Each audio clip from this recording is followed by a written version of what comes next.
First of all, we'll call this, and I have to do this in a very fast way. Some of you may have heard this kind of material before, but I'm going to have to go through this again. We're going to look at what makes this generation different from any other generation of kids in the past. Now, I want to read you a quote first. Remember years ago, Bobby Dylan stood up and said something like this: "Come mothers and fathers throughout the land, don't criticize what you can't understand. Remember that your sons and your daughters are beyond your command. Your old road is rapidly aging. Please get out on a new one if you can't lend a hand, because the times, they are a-changing." And that time, that shift has taken place and come into fruition in our day. I'm going to read you a quote. This is called "Why Are Kids Worse Today?" All right? Now, you tell me if you think this is an accurate description of a lot of kids today. "There is little doubt that the present generation of college young men and women is in serious moral difficulty," this writer writes. "Compared with generations preceding, they have shunned discipline and a willingness to excel in their studies. Many give little or no thought to the serious issues of life. Common decency and modesty and manners and dress apparently are things of the past.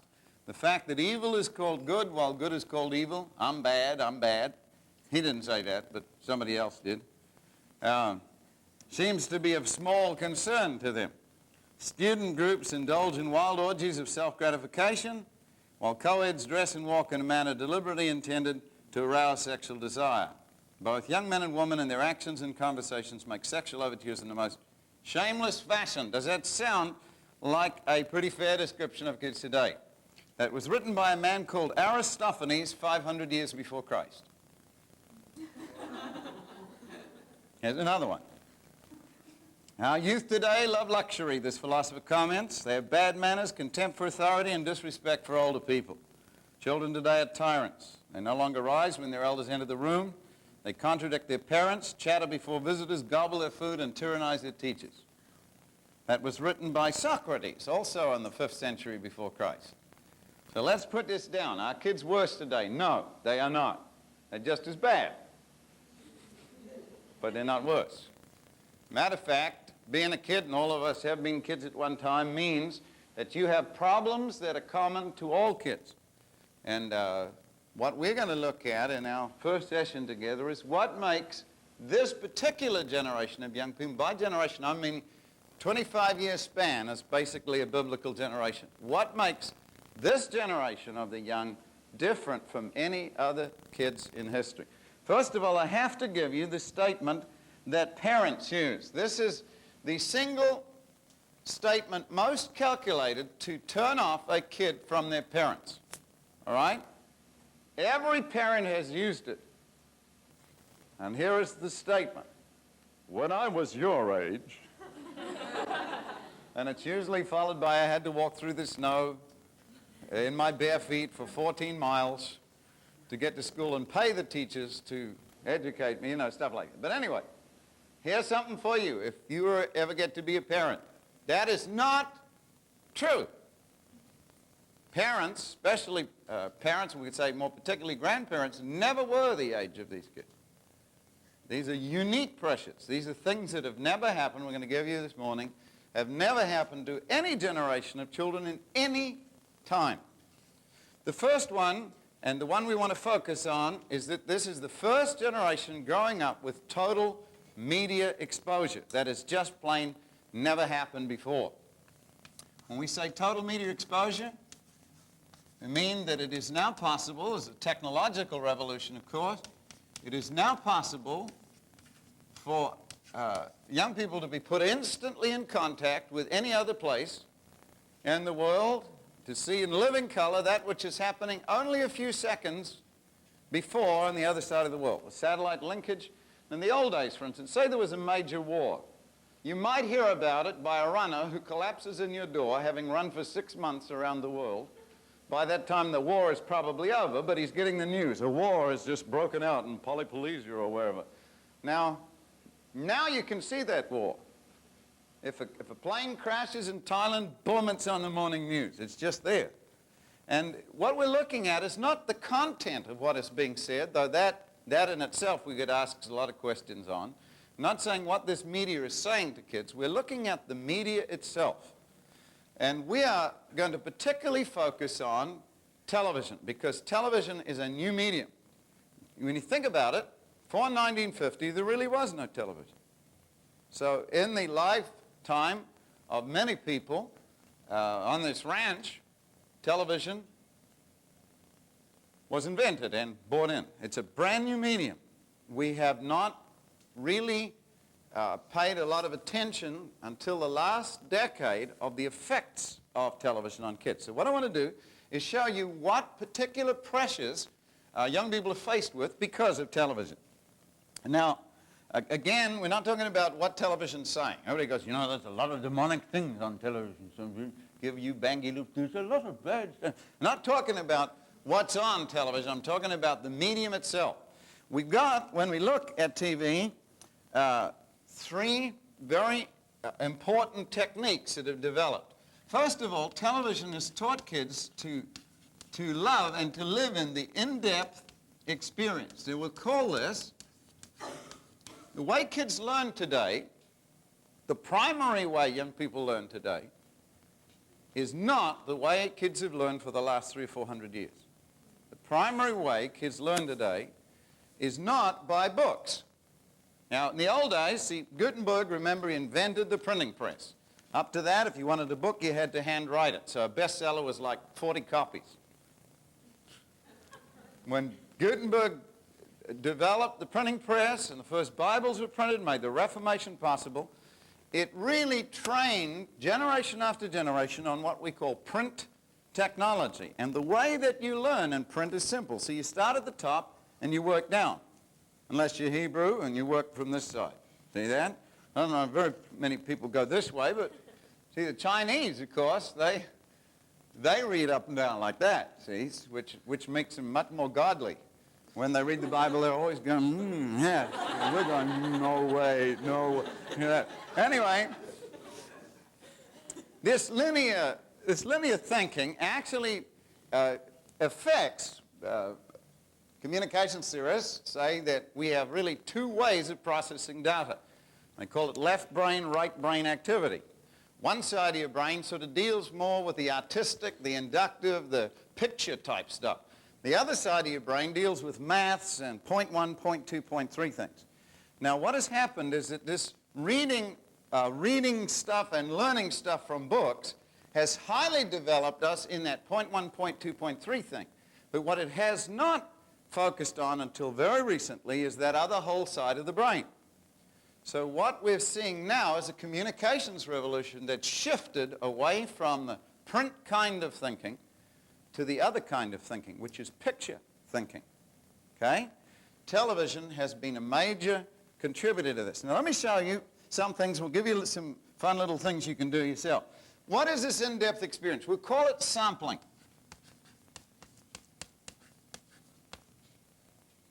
Television, you know, is really, can you write this word down? Remember this word? The word is inductive. As distinct from deductive. It's got nothing to do with Howard, deduct.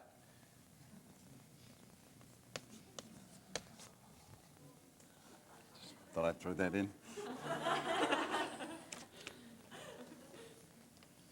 What you're looking at when you're looking at a television picture, and I've got a little thing here if I can find it for you. See if I can find it. Let's see, it's not in there. It's probably not in here. Here it is.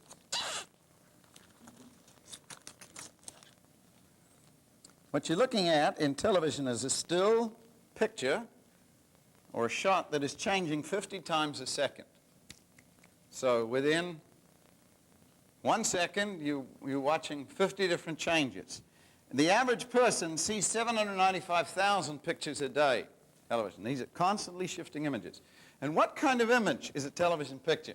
It is, the more exciting it is, the less boring bits are cut out. For instance, here is the way old television used to work. A person would get up and they would go, like Dragnet, for instance. We need to find out the answer to this. It's probably on the street. Okay, let's go to the street. Camera follows them. They go to the street. They go down the, they head out to the street. It reaches them down on the street, and they go, here we are on the street.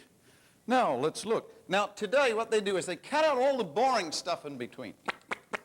So they go, perhaps it's in Afghanistan. And the next frame, they're in Afghanistan. What happened to all this stuff in between? They cut it out. The way kids learn today is like this. Snitches and snatches. It's sample. People get their news like that. See, it's not, television doesn't make for discussion. You understand that? Television makes for one-liners. You know, people sitting down having deep, detailed discussion, people leave during that. So it's all this one shot. You can really see this in commercials. And I'll show you how to analyze a commercial in a little while. But the more people have worked on this, the faster things have sped up. So what we got now is a hot commercial, say a 30-second Coke or a Pepsi commercial where they're going to spend $500,000 for 60 seconds or 30 seconds. You're going to compress into one picture a vast amount of constantly shifting stuff because you see, it is boring if you put all the bits in between. Basically, you've got a can of fizzy water. That has to be sold. Okay, so what you do is put all this exciting stuff. Here's what I want you to do. When you look at a commercial, don't look at the local one, come down, buy our Chevrolets, we got some great deals here. Not that one, not those commercials. Look at one of these hot, major commercials, and here's what I want you to do. Every time the picture changes on the screen, reset a clock. Here's the way you do it. Here's an audible clock. Look at your watch if you got one and go like this. 1 higgledy-piggledy, 2 higgledy-piggledy, 3 higgledy-piggledy, 4. That's about higgledy-piggledy, 1 higgledy-piggledy. It's about a second. You see that? See? 1 higgledy-piggledy, 2 higgledy-piggledy, right? The reason I'm giving you this is because it's really hard to look at a watch and look at the screen at the same time. So you can say this out aloud. 1 higgledy-piggledy. Every time you see a change on the screen, reset your audible clock. If a thing stays up for 3 seconds, it'll be 1 higgledy-piggledy, 2 higgledy-piggledy, 3 higgledy. Oh, change, see? Okay, now here's what you find. All the boring commercials, there's one guy up there for 60 higgledy-piggledy, 70 higgledy-piggledy. That. The hot commercials, no image stays on that screen for more than a second. You'll see one, like that. And they think that by the 1990s, which have already arrived, we will have blipverts, which is all of the data in a 30-second or a 60-second commercial compressed into, say, 9 seconds. You'll just get it like that. And here's what's wild. The people who watch those will be able to see every image in those commercials. I'll show you the difference between one generation and another. Take a wise, articulate, talented, dexterous adult and take a 9-year-old boy and give them both a video game that neither have seen before. And you tell me who will beat the cheese out of the other one in about 15 minutes max. Why is that? Because kids actually see more on screens visually than their parents do. There have been tests, for instance. You ever see the Brady Bunch? I'm not talking about the content of the show. Who cares if you ever see the content of the show? But the opening of it has the screen divided up into a whole bunch of frames, okay? And there's a different person in each frame. Well, they did this some years ago. These are for very small people, these bottom ones. They did is they had different images in each one of these frames, each one talking, or doing something, smiling or something. Well, they had a large version of this, say with about 30 different images on the screen, and they gave adults and children 60 seconds to look at the screen with all these images, and then to write down what they could remember. Well, in set things, like in memory tests, where there is a fixed picture, or fixed objects, adults do pretty well. And let's say there were 30. I don't know, I've forgotten what the number they had. Say they had 30 items there, 60 seconds to look at it, and then you had to write down what you could remember. Adults did pretty well. You know, they got 12, sometimes 15. Kids got 24, 28, stuff like that. There really is a difference. They are visually more sophisticated than any other generation that has ever lived. Now write that down and think about it. Kids are visually more sophisticated than any generation of young people who have ever lived, which means they see more, they think more in pictures, and their whole life is very sophisticated visually. That's why they're so conscious of things like fashion and movement and stuff like that. They are very, very fast. That's why the Army and the military are using video games to train kids for real fighters. You play Top Gun on a video game, it's only a brief step from there to play Top Gun on a real Top Gun. And they're finding kids, this is the premise of The Last Starfighter, who are so fast in their hand-eye coordination that what they're going to do is put the real weaponry set up just like a video game. So you sit in your little thing with the moving, got one, got 15, and you're getting real 15. The new helmets that look like Darth Vader have all of the data, and just by turning and by looking, you do this, and it gives you a side picture immediately in the front. You do this, and it gives you the picture behind. You blink your eyes, and it sets you a thing. You cough, so you better not sneeze, and then steals. All right? Now, I give you this to explain something. Here is a pastor, we'll call him Pastor Disaster for short, who is a good man. He has prayed and fasted and he loves God, but he has not understood this major shift that has taken place. So what he is going to do, however, is before the adult message, he is going to give his 20, 30-minute Sunday school talk to the children. So he said, all right, this morning, children, we're going to have our Sunday school talk. So he's sitting in front of them, the most visually sophisticated 8- and 9-year-olds that have ever lived. Okay? Now the pastor doesn't understand what's happening here, but he's going to get up, and what he's going to do is he's going to, first of all, he is going to tell the story he's going to tell. Remember, these kids have watched thousands of stories. They've watched in comics, they've watched them in cartoons, they've watched, and they know a lot about stories.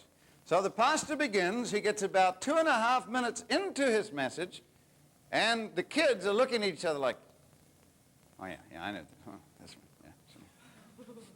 They've probably figured out what the story is 2.3 minutes into the message.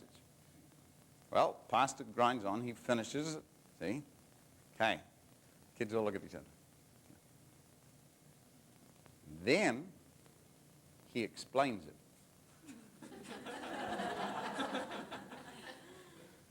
It gets worse. And now the kids are going, oh. See, they already understand what, it's a good story, then it already explains itself. You have to explain it. It's an awful story. He explains it nevertheless. It gets worse. Then he applies it. And what does this mean to you and I, children? And by now the kids are looking out into space. They're tying each other's pigtails and they're throwing paper darts at each other. Here's something. Don't explain it. Don't do it. Well, what if you don't understand? Too bad. Keep going. There's a lot of stuff kids don't understand. That's part of the mystery of life. It's a good story. It stands on its own. Don't explain. Just and go on. You'll see some kids going, what do you say? What do you mean? What? See? It's all right. They can ask afterwards. You didn't get it? Wow, you stupid. Now, I've got to give you these other two things, and we'll come back. People like George Lucas and Steven Spielberg have mastered this art of what we could call MTV editing. You know that MTV really saved the record industry. Some years ago, record sales were just so bad that companies were thinking of going out of business. And then a marketing genius came up with the idea of putting music to pictures. And it was that link that saved the record industry. Now MTV feeds the record industry. Actually, there is a musician who came up with the idea about 4 years before that. His name was Todd Rundgren, and he said it'd be great to put pictures to this thing, to do it in video. He's sort of a one-man studio, and he plays synthesizer, guitar, bass, drums, and sings, does the whole thing. And at least 3 or 4 years before MTV was launched, he mentioned that. That should be done. Now, what we're seeing now is that this editing technique, what you do in MTV is you cut out, again, all the boring bits. You keep everything fast-moving and mysterious, okay? You watch, wow, look, what is that? I don't know. Who is that? Who is that? What are you singing about? See that? You keep them thinking all the time. Now, men like Lucas and Spielberg have learned to chop out every boring thing so that when you watch something like, when Star Wars first came on, it was a total blockbuster. It's still the #1 best-selling movie of all time, Star Wars. When it came on, you're sitting there in a theater and you hear, and there's all this sound around you, and then you see this thing go past you, and oh, and then the big thing that chased it, you went, oh, and afterwards, and it blew everybody away. One kid sitting in the theater watched Star Wars 237 times in a row. He'd get up, pay his money, stay in the theater all day. Early in the morning, first show, there he was again. Eventually, they noticed him and set up a date with Princess Leia with him. But Carrie Fisher, he didn't want a date with Carrie Fisher. It was a much more fun world inside that thing. Now, what is the power of something like an Indiana Jones and Raiders of the Lost Ark, or well, for instance, if you watched in Empire Strikes Back, there's a chase through a forest. Forest of Endor, where everybody's riding on. It is really interesting to watch a granddad and his grandson together watching a movie like that. I like watching audiences, they're watching. Here is, in this high-speed chase, the kid is seeing everything. Oh, look, wow, see that head blow right up? Oh, look at that, see? You look at his granddad, he's in shock.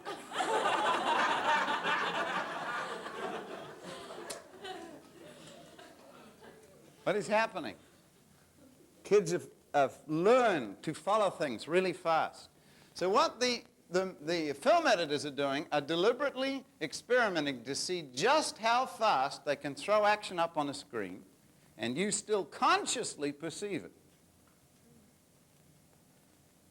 The last half hour of Star Wars has more editing in it than a major 2.5-hour motion picture.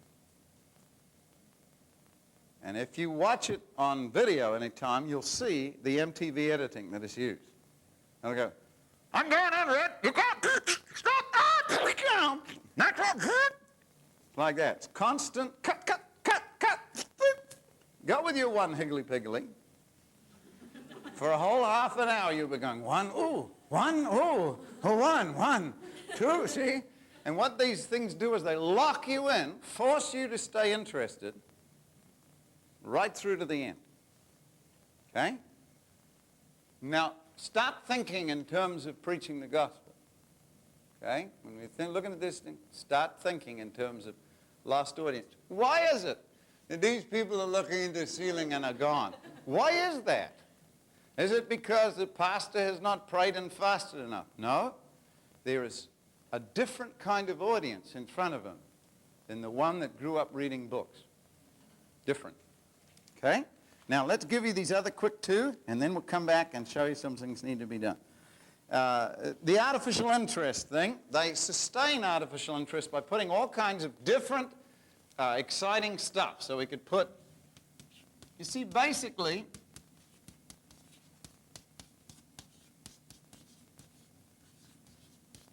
go back to a can of fizzy water. Fizzy water is boring stuff when you think about it. Just you open it, that's it. You've got all kinds of stuff in there that'll kill you. antifreeze, and they put all kinds of interesting stuff on anything. To maintain interest in a commercial, they will shoot things from all kinds of different interesting angles. Good film directors will.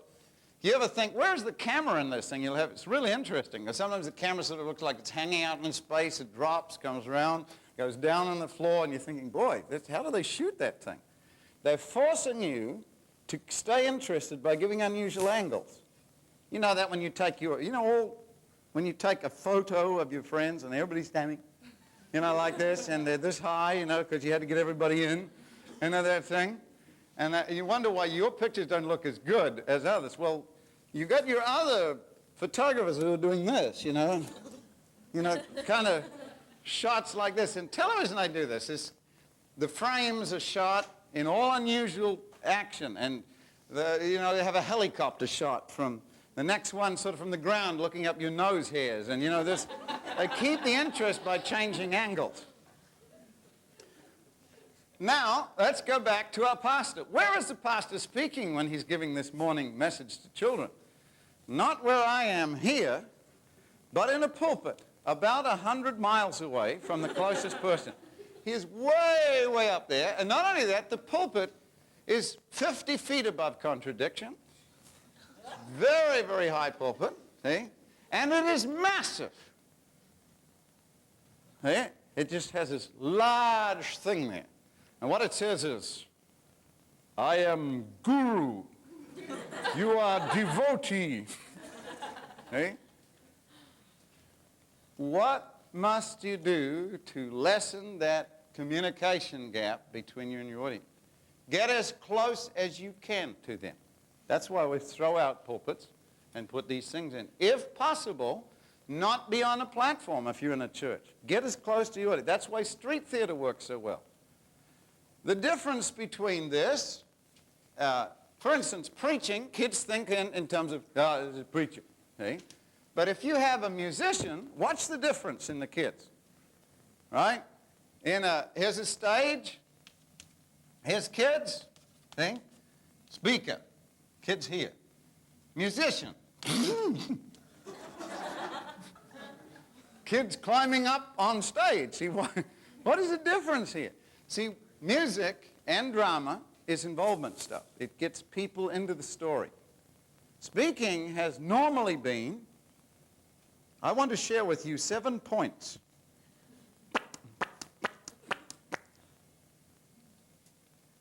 So keep your interest. There was a very effective church preacher called Fred Price. I don't know if you ever watched Fred. Fred's a black preacher in L.A.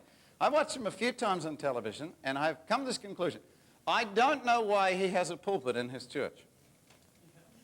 He never uses it. And every time I've ever seen him, he is there with his audience, and the pulpit is way back there as part of the decoration, I think, sort of backdrop. But what Fred is doing, he's wandering up and down, Mary, hey, Joe, and he's doing stuff like this. He is with his audience. Difference is this. Speakers talk to an audience. What we're looking for is people who will put their audience in their message.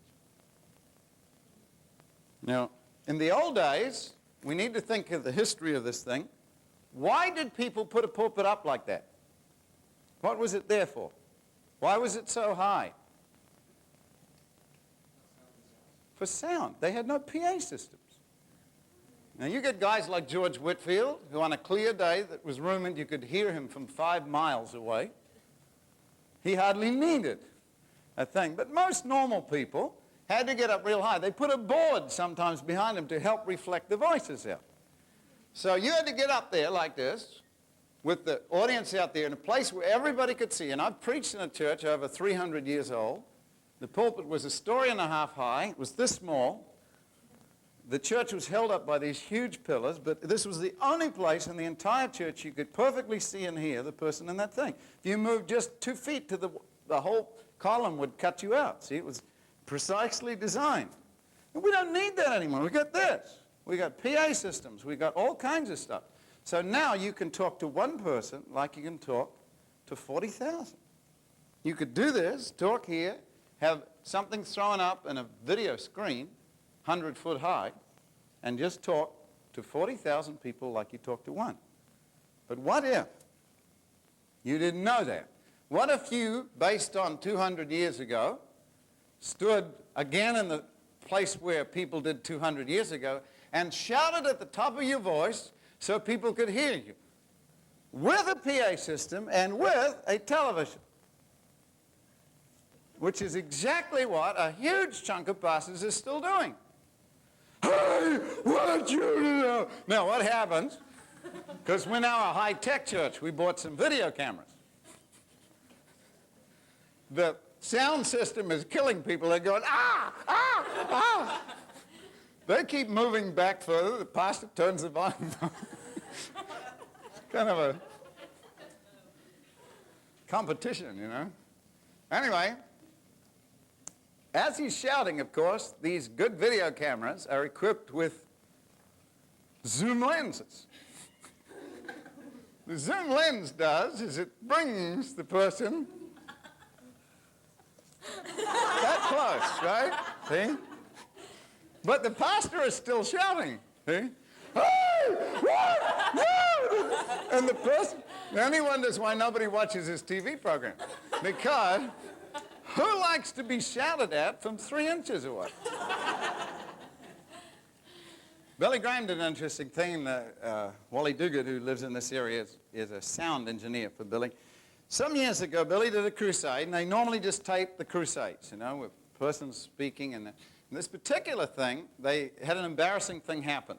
Though they got all of Billy's stuff, they found out that about half an hour of the crusade was lost because a camera hadn't been loaded properly, see? So here they are, they got a TV special to come, and they've got half an hour of, like, you can't put George Bev Shea on singing for half an hour. So when they found this out, which was straight after the thing closed, Billy came back into this empty, huge arena. There was some papers blowing in the wind, it was dark, had his overcoat on. And he said, as you can see, the crusade is over and everybody's gone home. But I've come back to talk to you. And for half an hour, Billy Graham talked to one person, and they said it was one of the most effective things we have ever done. See, television is one-on-one. That's what a talk show is. It is not yelling and screaming unless it's the Morton Downey Jr. show, which is called high audience involvement, right? Ah, yeah, get that! You know, that thing, see? It's called artificial interest, too. Number 3, the short transit time. Now, I've already looked at this thing with your timing deal. But with everything made more exciting by cutting out the boring bits, let me ask you a question. What view do kids have of the world? Television's full of all this artificial excitement and interest. See, all the boring bits cut out. I believe the answer is Israel. In Israel, boom, you hear the sound of the jet. Right there as they're sitting in the living room, you hear the sound of a 747. TV people go, oh, of course. The next frame, they'll be in a jet. Sure enough, next frame, they're in a jet flying to Israel. What happened to the 2 weeks between? What happened to all the packing you have to do? And the getting a visa and all that stuff? What happened to all of that stuff? Well, they cut it out. It was boring. In real life, the next frame is not in Israel. They actually get hijacked and you wind up in Cuba or something. You never get to Israel. You stay in a concentration camp for 5 years. But that's exciting. You cut to that quickly. But now, take average kid's life who's learning about more from pictures than anything else, learning about what life is like. Here is the #1 statement kids make today. Boring. It's boring. Why don't you go, boring, boring. Why? Because their picture of life is given from this. They actually learn more from television than any other single thing. As of 3 years ago, TV watching in America became the single greatest block of time that everybody does more than anything else, apart from sleeping. And even then, it's pretty close. So more than working, more than anything else, people are watching TV. Now, that is a major, major training shift. So, let's put this one beside it.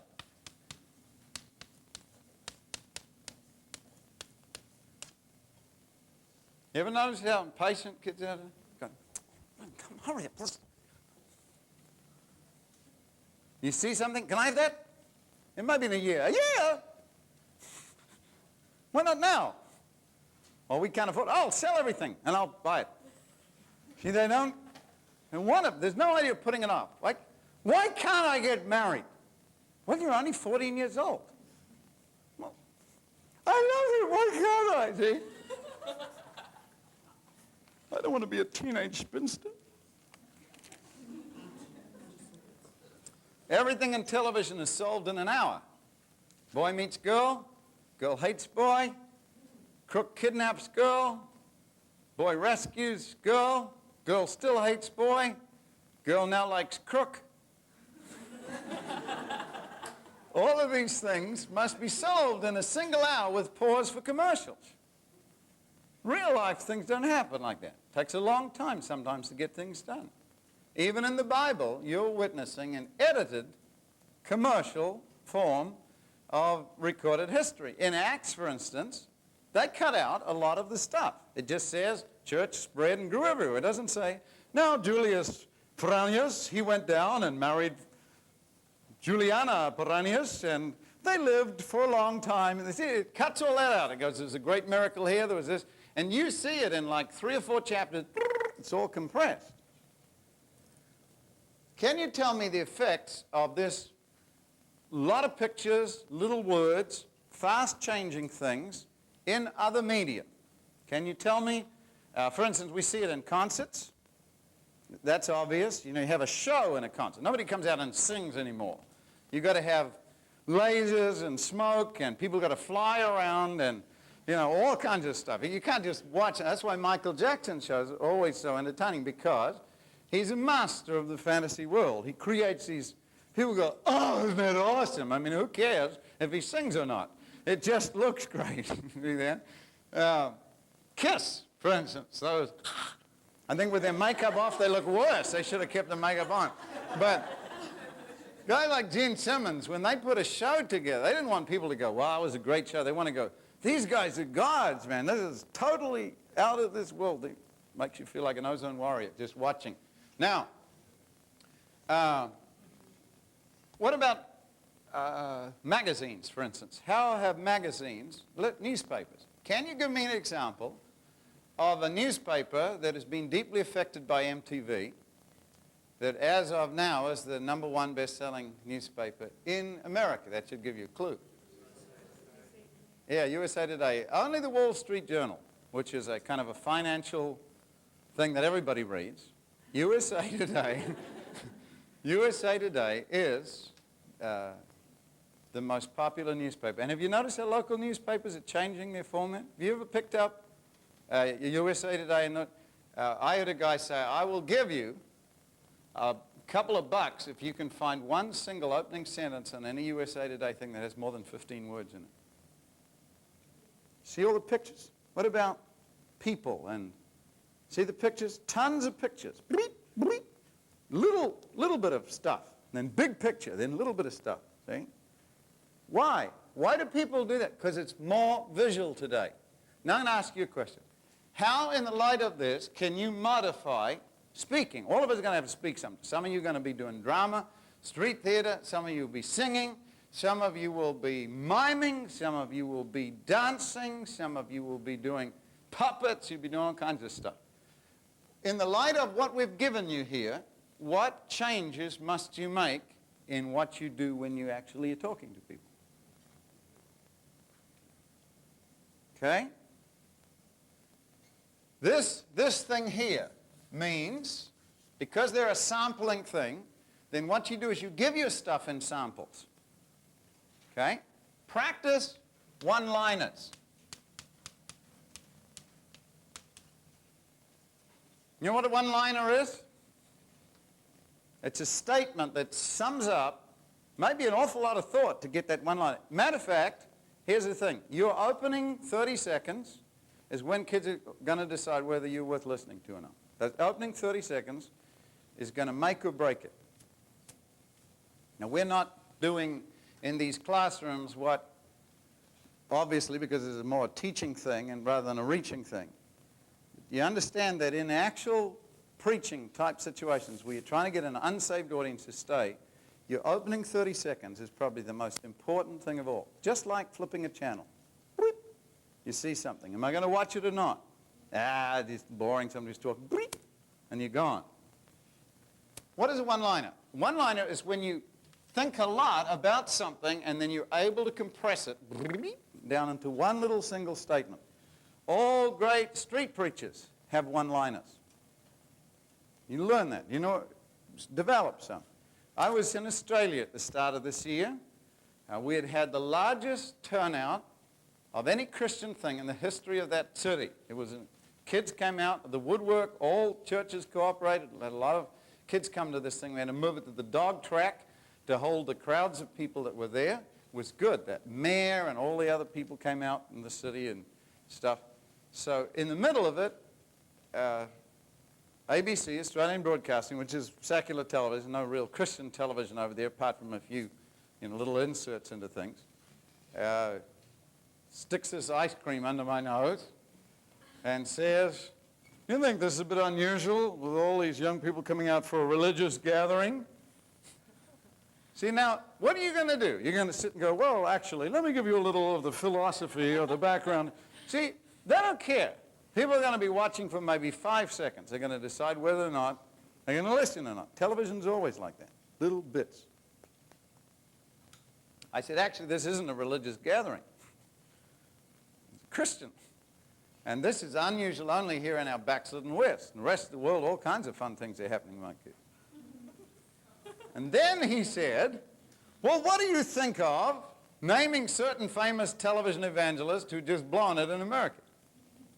Now what are you going to do?" "Well, let me share with you the Christian principle." I said, "It's about time you guys in the media said that immorality was wrong. You never said it before." Okay?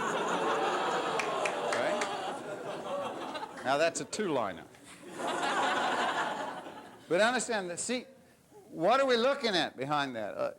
I didn't just come out of heaven. I sat down and thought for a long time what the implications of the media getting on the case of Christians who blew it were. And one of the major ones is the media are hypocritical. They own morality, especially men in key leadership places, is atrocious. And Christian bashing has become a very significant thing. If you did it with Jewish people or black people or gays, you'd be in serious trouble in this country. But Christian bashing has become a popular sport. So what you do is you think very hard about what is the implication of this statement. And if you can write it out in a single sentence, you understand it. If you can't, you probably don't, which is a great test for a message.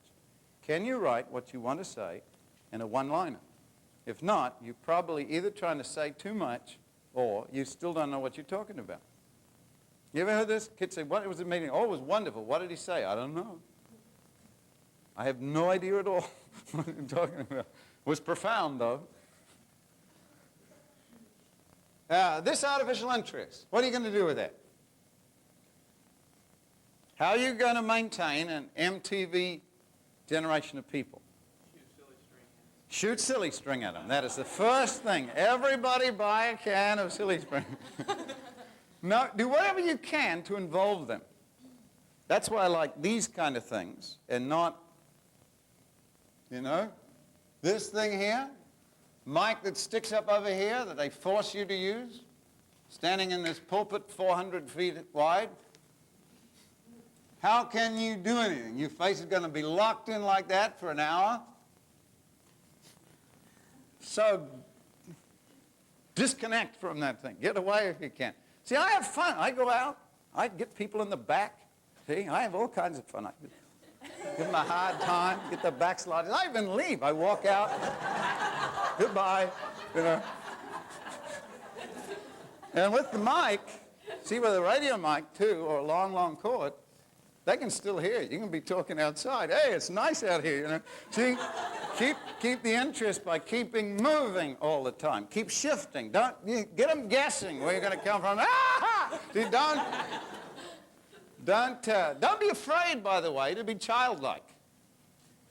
Let me give you some comments. See, some of you think, well, this is not very Christian. I don't know. Now, I don't usually do this with a group of Wall Street businessmen, okay?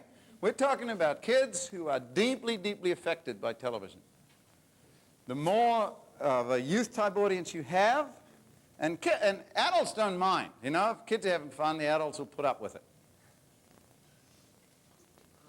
But you must maintain. Remember, you're an audience that is very easily bored.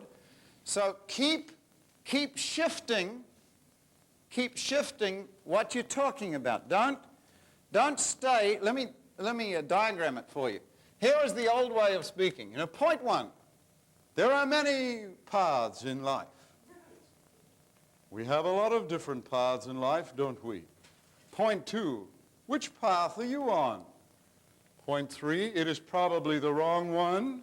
Point four, the end of that path is not very nice. See? Now, this is sort of teaching. See? It's like fence posts. What you need to do with this is to put a bunch, say the same thing about 14 different ways. Because somebody's not going to get it one way, so say it another way. Say the same thing different ways. Here's what I want you to do. Take messages, spoken messages that you've heard, or that even they're written, as long as they haven't been edited. Take a spoken message and analyze it, and you'll see an interesting thing. If you drew it out, you'll probably find the person will say that same thing 2 or 3 different times in 2 or 3 different ways. And if you wrote it out, it would look like poetry. Would it go like this? Jesus is the way. He is the truth. He is the life. Boom, boom, boom, boom. See? Do that, bunch of stuff, hammer, it's like a nail hit. 1, 2, 3,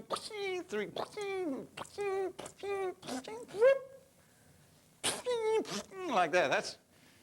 This constantly shifting will drive people crazy, but kids will like it. And the wonderful thing about kids is that they are able to shift emotionally very fast. They can laugh their heads off 1 second, be crying their eyes out the next, just like this. Here's average kid's life during week. Monday, Tuesday, like that.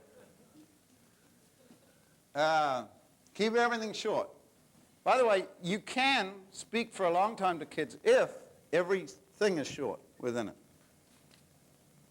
Your pastors say, young people won't listen for more than 15 minutes. Not on one thing they will. They won't listen more than 30 seconds on one thing.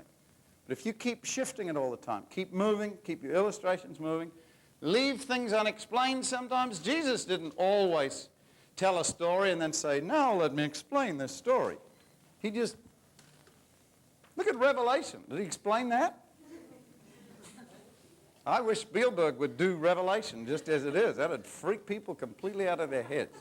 The book of Revelation. Special effects by Industrial Light and Magic. All right, how's that time? Are we getting close to 10 minutes? It's amazing. Time flies when you're having fun. Let me then give you a little connection here with what Jesus preached and how he preached. Have you ever wondered how Jesus preached to people? I want to take something which is basically Sermon on the Mount. Okay? Who analyzes, says Greg Lewis from this book, wonderful book, Inductive Preaching, Helping People Listen. Who analyzes Jesus' message, the Sermon on the Mount, as an 18-minute sermon with dozens of examples, visual images, scores of comparisons, and interest-catching devices as diverse as riddles, sex appeal, and everyday experience. Can Jesus teach us anything about preaching? And here is the difference between the deductive thing and the inductive. How many of you have been Christians for more than 5 years? Put your hands up. How many have ever heard of the Sermon on the Mount? Put your hands up. Okay? Wonderful. How many have actually read this sermon? Okay? Now, here's the difference between deductive and inductive. Can you tell me the sixth beatitude? Now look at the way your minds are going, though. When you think sixth beatitude, it's going, let's see, what's it? Blessed are point 1, point 2. See how you think like that? I could have made it harder. I could say, start with the last beatitude, back up to, and tell me what it is. Let's see, there's 8 of them. Let's see, 8, the last one. See? Okay, now we'll give you something else. This is inductive. Do you know the story of the prodigal son? Pick it up where he's with the pigs. Give me a flashback on how he got there, and then finish it off. And you can do it easy. See that? You can do it easy. Why? Because you remember stories. Points are hard to remember.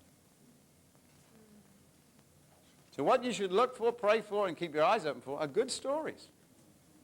Be a good story collector. There are some people to whom good stories come naturally. Tony Campolo seems to always come up with good stories. He probably invents some of them, but they're wonderful stories. He talked about being in a plane one time, sitting next door to a guy who was smoking a cigar in a non-smoking seat. A cigar. You're not allowed to smoke cigars in planes. So Tony said to him, excuse me, this is non-smoking. Could you put your cigar out? The guy went, blew smoke right in his face. All right, Tony's telling me, he calls over the stewardess. He goes, excuse me. He said, you know, this man is smoking. This is a non-smoking seat, and it's a cigar. The stewardess said, sir, you'll have to put that out. It's a cigar. We don't allow cigars in airplanes. And it's a non-smoking seat. You know what he did? He blew right in her face. So she looked at Tony like, you know, what can I do? You know, I can't throw him off the plane where it... So anyway, Tony was just sitting there fuming. He didn't know what to do. And he said, just then, the plane hit a mighty air pocket, just as the stewardess was going past with a tray of drinks. He said, the drinks, he was sitting in the aisle, and this guy was sitting beside him. The drinks went up in the air, missed him completely, and landed all over this guy. Put his cigar out, soaked him, and this gorgeous stewardess fell in my lap. And then he said, and you say there is no God. Now, the deductive method and the inductive method is real different. The inductive, this is the way it works. First, for instance, you ask many questions. Why do you ask questions? It makes people think, and it involves them in the thing. See, for instance, I'll say, now, how many of you, do you see that? Anybody go, see? You thought, oh yes, I'm in. And you may not even want an answer. It's a rhetorical question, it can be. How many of you have come here with needs and problems in your life? You know, people go, me, I came here, I brought a problem. You see that? It's not necessarily that. The Sermon on the Mount in this little short thing has 19 questions in it. It is loaded up with questions. It's only got 2,320 words, and there are 19 questions in it. There are 348 images or pictures in this thing, different images or pictures. In an 18-minute message, 348 different images or pictures. 221 times Jesus uses this phrase, you. Now, how many times have you heard this in the Bible? There are many people somewhere out here beyond the bounds of our church. See that? Here's what Jesus said. You know, it's me. I mean, you don't mean somebody out there?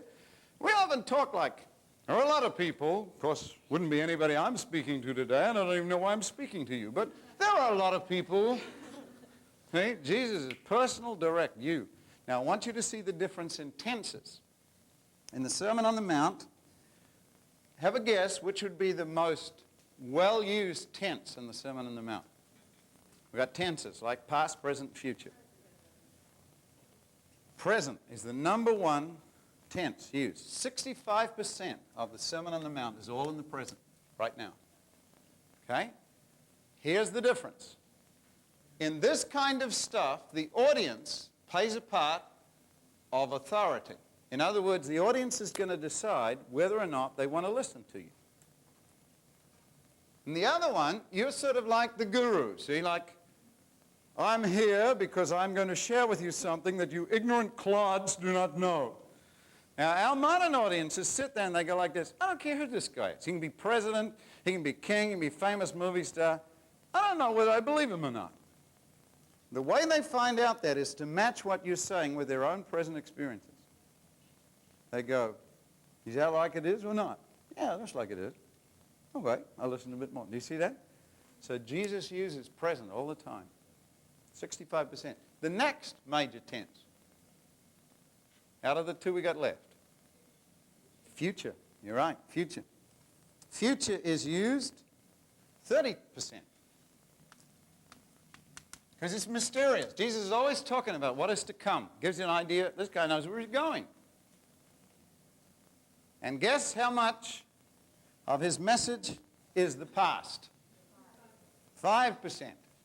Just 5. What's the past? Tradition? What has been said before? History a little bit? You have heard it said, Jesus offers, but I say to you. Boom. All right.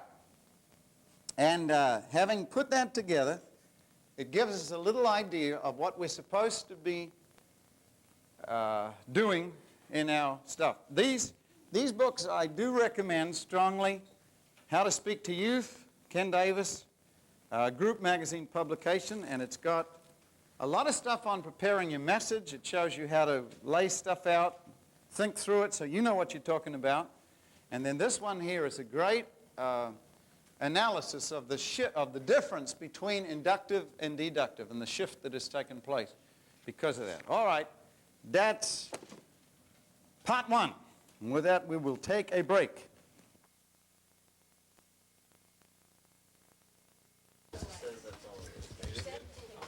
Hey, you recording?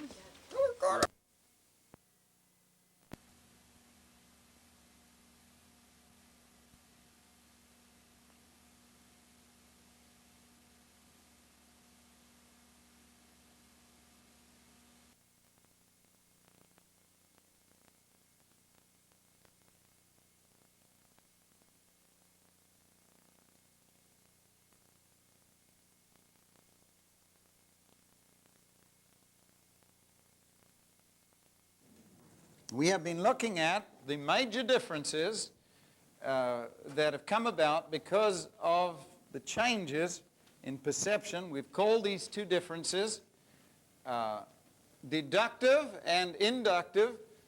Deductive being a way of learning things that is more point 1, point 2, point 3, point 4, involves a lot of logic and facts.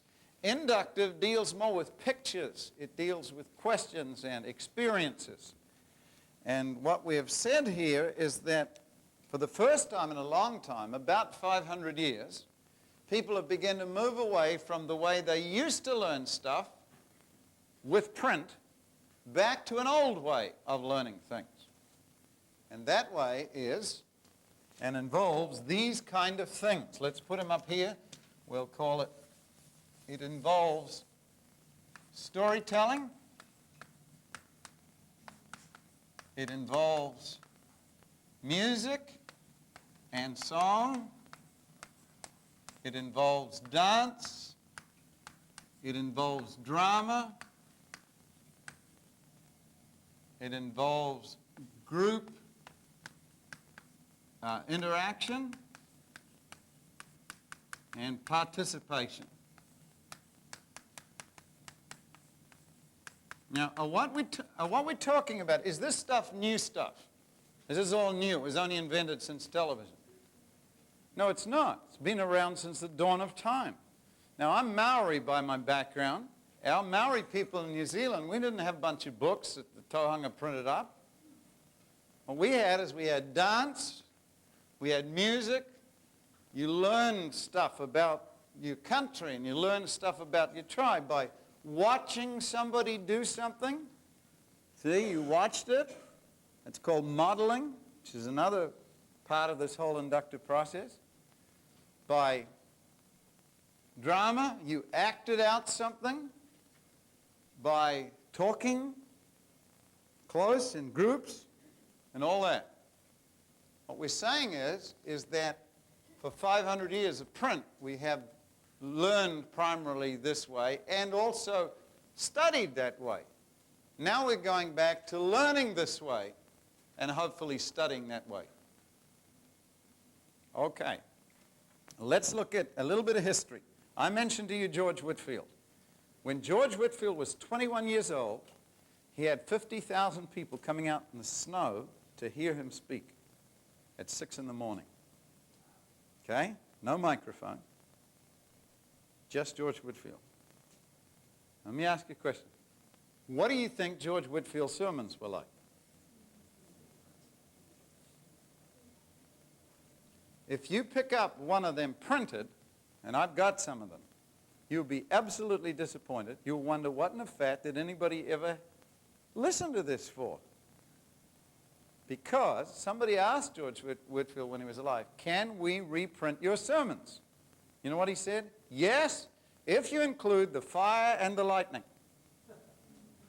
Now, most of George's written stuff is actually very poor. In other words, if you look at it like this, you think, well, you know, he said a few good things, but when George Whitefield actually preached, he was a totally dramatic preacher.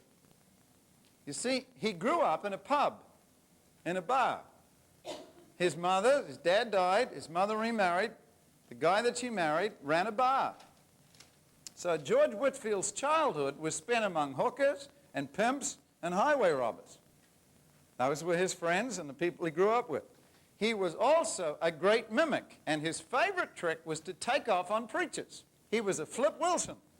He had all of these minister imitations he used to do. Then he got saved. So what he was then was this incredibly dramatic guy. If you can imagine either a Bill Cosby or an Eddie Murphy saved in England, then you got an idea what George Whitefield was like. But he was dramatic. He was so powerfully dramatic that not only did ordinary people come out to hear him, children and everything, also the great literary figures of his time came out just to listen. He came to America a couple of times. People like Benjamin Franklin and others just crowded in to hear him. He was just so astonishingly good. He was a dramatic person. As a matter of fact, he was telling a story one time, and one of the #1 literary figures of his time, Lord Chesterfield, sitting on a horse with his friend, all these society people out on the fringes of the crowd of 30 or 40,000, listening to Whitefield preach. And Whitefield is describing a sinner like a blind man who was walking towards the edge of a cliff. And his dog ran off, and he dropped his stick. And Whitefield brought out this sinner right out to the edge of the cliff. And then he took a step forwards, and Chesterfield was so into the message, he went, "My God, he's gone." He forgot it was a sermon. Okay? He is so wrapped up in it. Do you see that? He forgot he was listening to a preacher. He was actually in the illustration. He could see it. He was part of it. That is MTV preaching. Okay? Here's what Whitefield used to do. Every morning they had hangings, public hangings. People were getting hung for stealing a loaf of bread and all this stuff.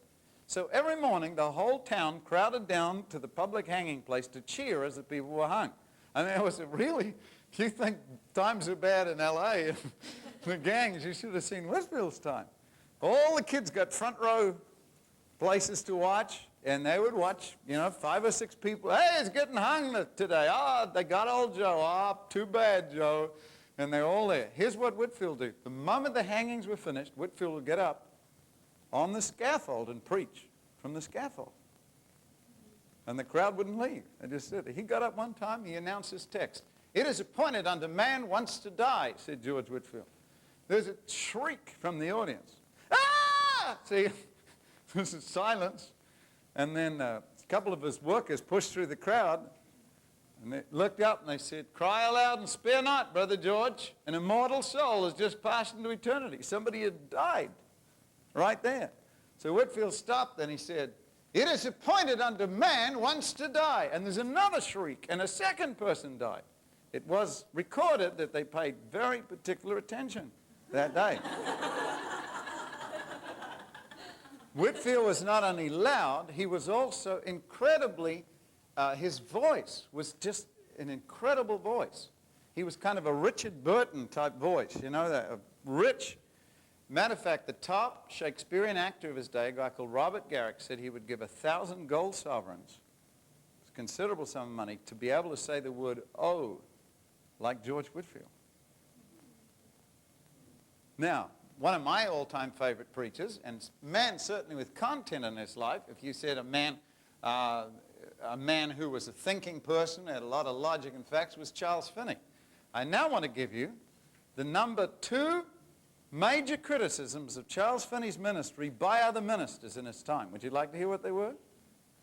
Number 1 was, he does not look like a minister. He didn't dress in the requisite black suit with the collar and the gray wig and the whole thing. He wore a business type thing. And he doesn't even look like a minister. And the ministers were freaked out over there. Number 2, he doesn't preach. That was the second major criticism of Charles Finney. He does not preach. He just explains what other people preach and tells stories. When you read Finney, and I've got probably most of what Finney ever wrote, it's still in print somewhere, and you see these pictures of Finney, and they're sort of taken when he's nearly 80 years old, and he's got these burnt cork-looking eyes, and you think, oh, shoot, you know, who is this guy, man? But Finney was like Davy Crockett. That's really what he was. When he was saved, he was a young man, tall, blue-eyed, a frontiersman. He said in his biography he could outthrow, outrun, and outwrestle any man he met. And we're talking about a tall, Dallas Cowboys-looking guy who had an incredible sense of humor, was a musician and a singer, who played in the orchestra at church and joined the choir because he liked one of the girls in the choir, and he was studying to be a lawyer.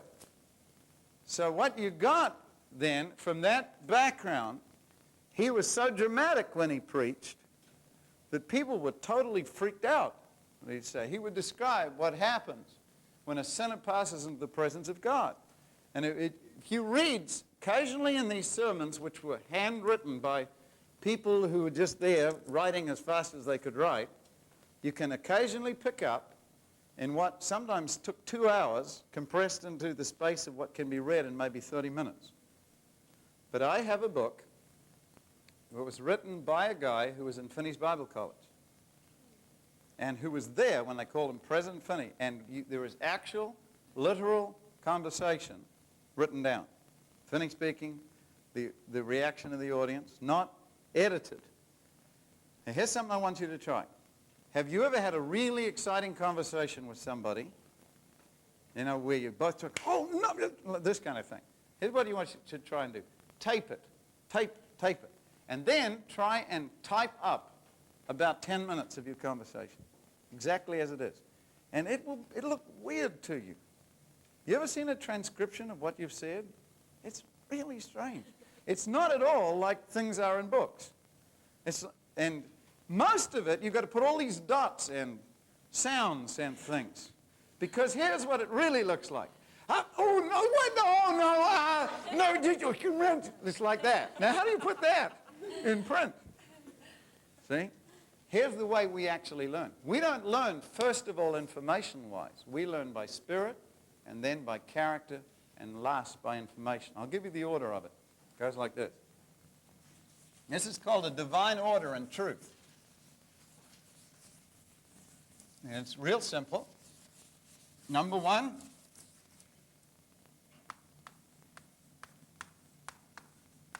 This is the way God teaches, actually, and it's probably easily applicable to the way we should teach. Revelation is called God Speaks. So we're dealing here first with the spirit and the attitude of a person. How do we know that something is right or wrong? The first way in the Bible is by the spirit and the attitude of somebody. See? Number two, we could call this practical service. This is called you do it. God speaks, you do it. And this has to do with the fruit and the character of a person's life. By fruit, I mean the fruit of the Spirit. Love, joy, peace, gentleness, goodness, character things, see? The last one is illumination, which is called, he explains it. And then after this, you put maybe, because the explanation is optional. Okay? This is the way God speaks. He speaks, then you do it, then he might explain it. Okay? Here's the way we learn in the Western world. First you explain it. Then you decide whether you're going to do it, and finally you wind up spiritual. Finney said over 100 years ago, this was the divine order. If you reverse it, this is the kind of generation you get. Skeptical, cynical, rationalistic, fault-finding, nitpicking, and critical. Who either have no faith or hold very loosely to things that do not admit of clear, immediate explanation. That's the generation you live in. Okay? What I'm trying to point out here is that this thing is not first. It is not first in the way we learn. You know what I used to do? Turn off the sound on TV preachers and watch them. Try it sometimes. It's real interesting. You get a guy going like this. You turn on the sound and he goes, God loves you. It's really funny, see? Body language. Look at it. Look at your body language. See? Some of you are cold. Others are, I don't believe that. Hey? Your body tells more about you. Your body expresses more about you. When you just forget yourself and just be yourself, that's where people pick up things. They pick up your spirit and your attitude. They pick up your character next. And finally, they hear the content of what you're saying. This has to do, this last one, with doctrine and with content of our thing. What I'm trying to show you is that even in the way we learn things, the biblical way is more like this, and then moves to that. What is this book but a bunch of stories linked together with teaching things?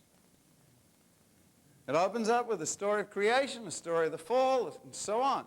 Picks up with the story of Abraham, goes all the way through, and stuck in between you've got stuff like genealogies and some psalms and some songs and some... See that? That's what this is. The whole book is like that. Therefore, when we're aiming here at getting an audience, the thing we've got to really work on are these two things. First, kids are going to decide, do I want to listen from your spirit and from your attitude? That will be communicated immediately to them the moment you get up. Before you've said a word, before you've done anything, they will pick up an attitude. See that? You get up and think like this. Rotten people you are. I'm going to say something to you today. And they go, oh, shoot, you know. They'll look for this. What is our big problem today? Our big problem is that the secular world has taken aim at this area here. The secular world doesn't care what we say. What its aim and its attack on the Christian church has been on these two things. What it says is this. Number one, you guys are a bunch of bigoted, prejudiced, ignorant nerds. Archie Bunker, okay? Who is the number one most effective evangelist on television today?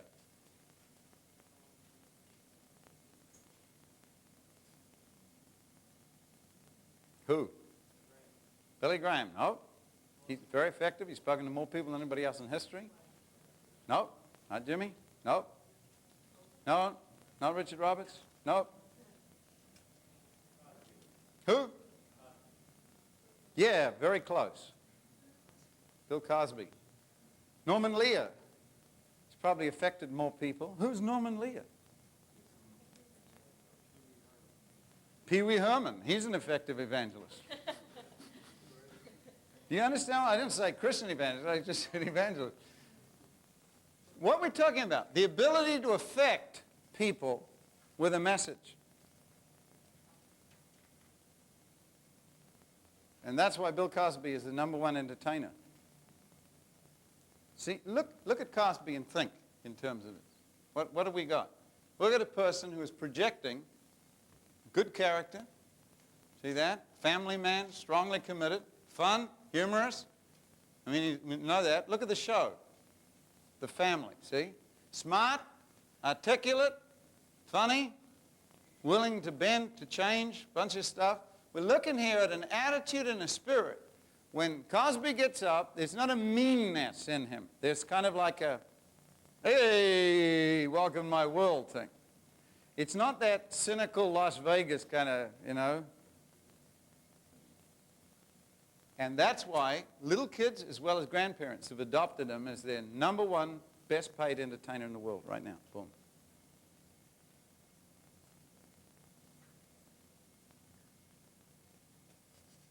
Back a little bit in history, last week I was with, this is real short history.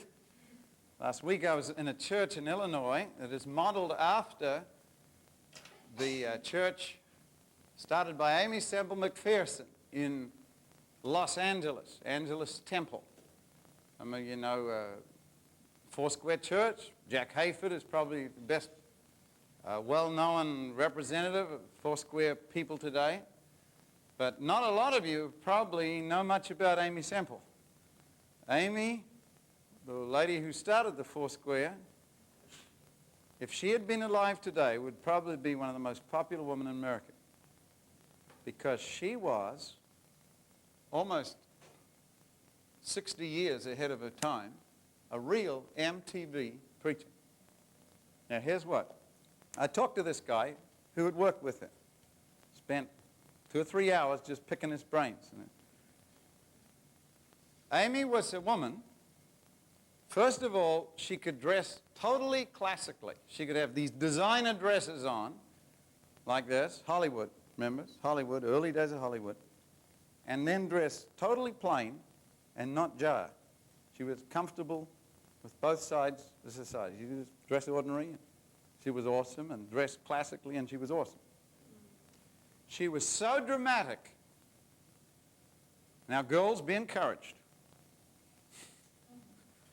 She was such an incredible preacher, just speaking, that she had debates with top evolutionists of her time. Took them on public, whatever. But Sunday nights, she put on an entire production. I met one of her guys who was working, who's still alive. He was a special effects supervisor in Hollywood. He got saved. He was in a church. Here's what she would say. Men, I'm going to preach on the last days of Pompeii this Sunday. I want a volcano to erupt behind me with lava flowing down around the sides of the stage and screams of the people in the background. And they would do it. They'd say, oh, okay, and they'd get Jell-O and pump it out, and, you know, they'd do all this stuff. Now, when you went to Angeles Temple, you not only saw somebody who was just articulate and full of life, full of fun, full of power, you saw a whole thing. You saw a whole dramatic production. When Snow White and the Seven Dwarfs came out, it was a big hot thing, remember? This is an early release of Snow White. She did a whole thing of Snow White and the Seven Dwarfs for a sermon.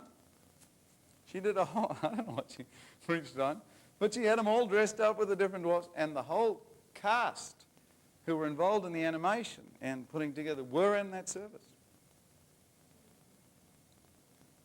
And this is the third one. I'll throw this in.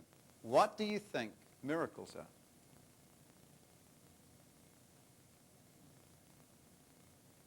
Miracles are God's MTV. They are demonstrations in an encapsulated form of what he's like.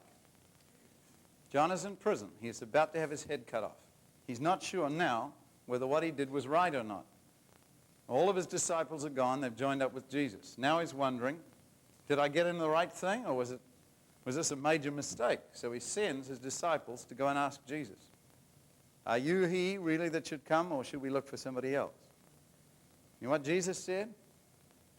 Not go and tell John these scriptures which show that I am the fulfillment of biblical prophecy. Not tell John to read the scrolls of Isaiah and some of these passages in Habakkuk and others. He said, go and show John the things that you see. The blind eyes are opened, the deaf hear, the poor have the gospel preached to them. Go and show John. See? That is called visual, pictorial demonstration. Young Cho says that visions and dreams are the language of the Holy Spirit. You ever thought about language? What it is? You write a word down. What does that word mean? It's a little mark, see? It's a bunch of little marks you learn, remember? You write down A, B, and you put it down. Now that word is a symbol for something. It's sophisticated, but you've got to go through a process. Go symbol, picture, reality. I was in Switzerland with a friend of mine, an American guy, who I thought spoke French, but he didn't speak any.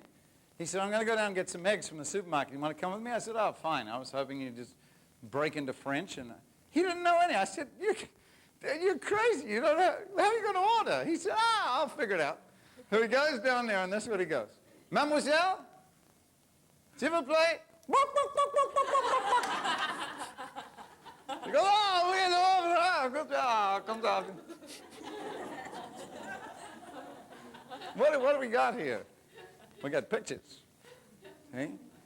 Now think of this verse. In the last days I will pour out my spirit upon all flesh. And your sons and daughters shall prophesy. Your old men shall dream dreams, and your young men shall see visions. And if there's ever been a time where people and understand dreams and visions, it's now.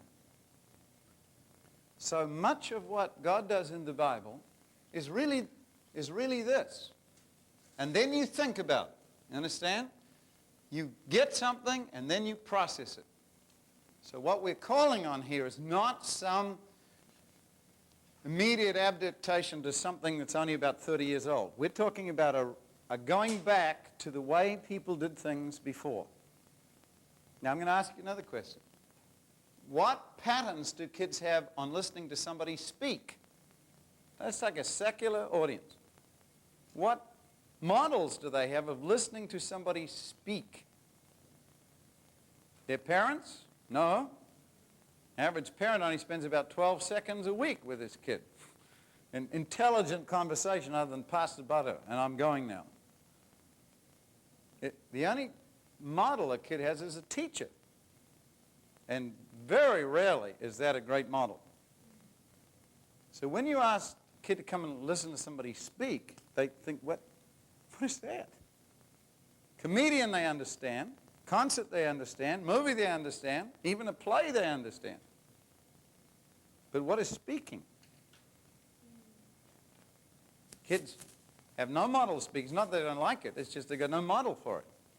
That's why some of the most effective speakers are not speakers. They are something else. They're a comedian. They're a musician. They're a... See that? And that is a valid way to get the gospel through. You don't need to explain a lot when you see somebody healed. And, you know? I was in a Catherine Kuhlman meeting a long time ago. She's still alive. I was sitting up in a balcony, and I'd brought with me a young man who come from a family, medical doctors in his family, who did not believe that God could heal today. I was sitting in this huge shrine auditorium, packed to the gills, 3 hours before it opened. There were more people that would fit in. And I certainly, and everybody in there had not come to hear Catherine's awesome preaching. The incredible content that she passed on. Thing. Matter of fact, and I don't know if you ever saw Catherine Kuhlman or any of you have seen things of her, if God had not helped her, she would have looked a total jerk. She came out sort of floating across the stage. It was just funny. One time I was sitting on the platform and I couldn't believe it.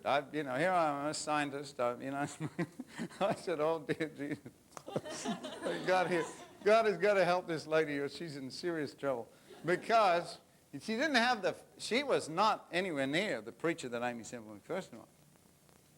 And she was wandering around on stage just really hoping that God would do something, which he always did in great kindness. And I was sitting in the audience one time, and I watched this. This friend of mine sitting with me, young man, kind of a bit on a hippie search. He'd come over to the U.S., got away from his parents, and they asked if we could take care of him for the first couple of weeks to get him acclimatized. We took him to one of these services. He's sitting in there, his eyes are real big. Shrine is packed out with people. And sitting in front of us is an older couple.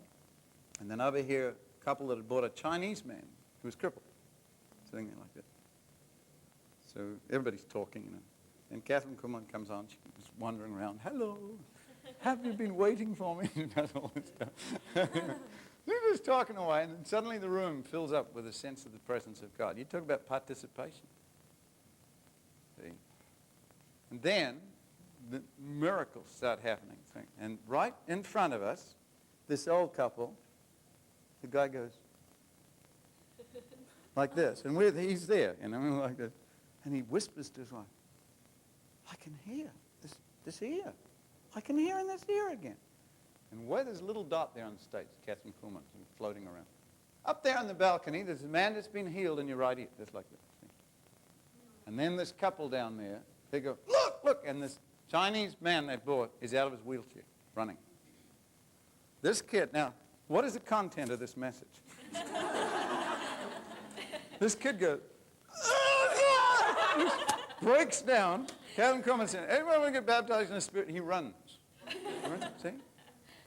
Come from a denomination that preached against it. Now, you could have given him 800 verses of Scripture to show how this cannot happen today. But he sat and watched God put on his own little MTV thing. See that? That's why the miraculous is one of the major ways God demonstrates his reality. That's why, give it this way, he speaks, you do it. He may explain it. Remember Naaman? Go dunk yourself in a river 7 times. Naaman's conclusion, that's stupid. There are much better rivers, like this greasy Jordan River stuff. It's cold. And 7 times, why 7? Why not once? Why doesn't he just come out like Oral Roberts and go, let faith rise, There's no explanation, wasn't it? It's just, God said it, you do it. And he finally did it. Didn't say he with joy did it. Oh yeah, I'm into it. But he did it. He did it 7 times, and the 7th time he came out healed. Because God is much more concerned that you do what he says than you understand what he says. The simple fact is, we're not always going to understand what he says. Our one single brain cell is not able to process all of God's thinking. That's why I don't care about explaining everything to kids. I may know what it means. Somebody else may know what it means. They go, oh, I know what that means. But some kid is going to go, I don't know, what do they mean by that? That's why we're mentioning again, MTV has a lot of bizarre and mysterious stuff in it. Why? Because kids talk about it afterwards. What do you think he meant by that? I don't know. You see that thing in the corner there? What was that? See? What do they do with our messages? Hey, I understood what he meant. You know? Do you see what I'm talking about? Don't be afraid to be like Jesus. Disciples come, what did you mean by that? I got a lot of things to say, but you can't handle them now. Goodbye. Like that. I want to give you one last little deal on this, and then I have to hurry up. Shift to my one higgledy-piggledy I was in Spring Harvest 2 or 3 years ago. Spring Harvest is a phenomenon.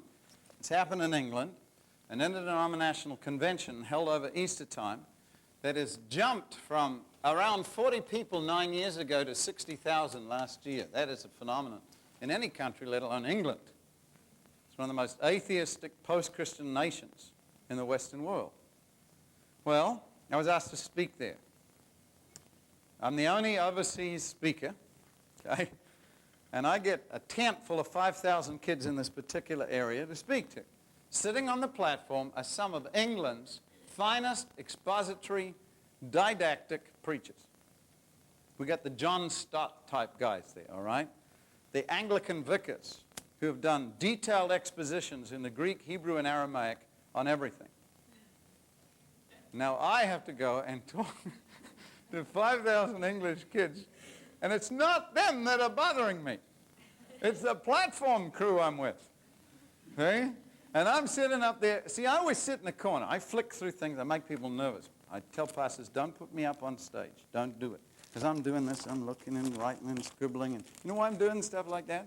I'm trying to stay free. I'm trying to stay clear so I can hear if God, I don't want something, this is what I'm going to say, and I don't care what you think I'm going to say. Anyway, I'm trying to stay as sensitive as I can to changes in what's going on around me so I can shift any direction. So I'm doing this. I'm in the corner.